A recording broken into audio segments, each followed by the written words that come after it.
Hello friends, வாங்க இன்றைக்கி நாம் குடமிளகாயை யூஸ் பண்ணி ஒரு டேஸ்டியான சைட் டிஷ் எப்படி செய்யலான்னு பார்க்கலாம். இதை நீங்கள் இட்லி, தோசை, சப்பாத்தி, வெரைட்டி ரைஸ் எல்லாத்துக்குமே யூஸ் பண்ணிக்கலாம். நீங்கள் சாதத்துக்கு கூட இதை யூஸ் பண்ணிக்கிடலாம். நான் இப்போது 2 குடமிளகாய் எடுத்திருக்கேன். அதை கொஞ்சம் பெரிய பெரிய பீசஸாக கட் பண்ணிக்கிடலாம். அதே மாதிரி 2 பல்லாரி வெங்காயம் எடுத்துக்கிடலாம்.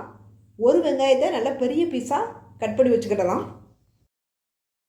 இன்னொரு வெங்காயத்தை நல்லா பொடிசாக கட் பண்ணி வச்சுக்கலாம். ஃபஸ்ட்டு நம்ம பெருசாக கட் பண்ண பல்லாரி வெங்காயத்தையும் குடமிளகாய் 2ஐயும் நல்லா வதக்கணும். ஒரு 3 நிமிஷம் நல்லா வதக்கிடுங்க. பாதி வெந்து வர்ற மாதிரி நீங்கள் வதக்கிடுங்க. நாம் இதை நல்லா 3 நிமிஷம் வதக்கணும். அதனால் அந்த 3 நிமிஷமும் நாம் இந்த குடமிளகாயால் நமக்கு என்னென்ன பெனிஃபிட்ஸ் இருக்குது அப்படிங்கிறத பார்ப்போம். எடை குறைப்பிற்கு குடமிளகாய் மிகவும் முக்கிய பங்கு வகிக்கின்றது. குடமிளகாவில் குறைந்த அளவே கலோரியும் கொழுப்பும் உள்ளது. இதனால் இதை சாப்பிடுவதால் எடை அதிகரிக்காது.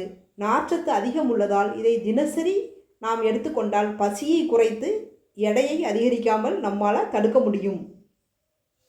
இதில் இருக்கக்கூடிய ஆன்டி ஆக்சிடென்ட்டுகள் சில வகை புற்றுநோய்களில் இருந்து நம்மை பாதுகாக்கும் தன்மை உடையவை.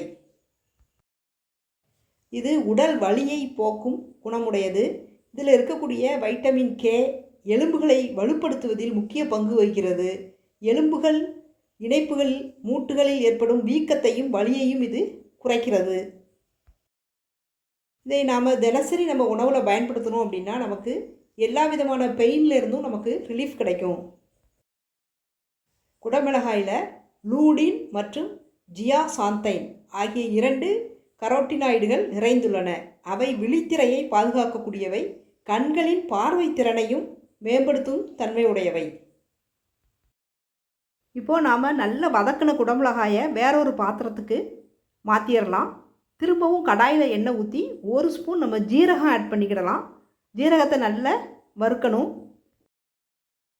அது கூடவே நம்ம நல்லா பொடிசாக கட் பண்ணி வச்சுருக்கக்கூடிய வெங்காயத்தை ஆட் பண்ணி அதையும் நல்லா வதக்கிடணும். 2 தக்காளி பழத்தை கட் பண்ணி வெங்காயத்து கூட நம்ம ஆட் பண்ணிக்கிடலாம். அதையும் நம்ம நல்லா வதக்கிடணும். 1 ஸ்பூன் வத்தல் பொடி ஆட் பண்ணிக்கலாம். 2 ஸ்பூன் தயிர் ஆட் பண்ணிக்கிடலாம். 1 ஸ்பூன் கரம் மசால் பவுடர் ஆட் பண்ணிக்கிடலாம். தேவையான அளவு உப்பு ஆட் பண்ணிக்கிடலாம்.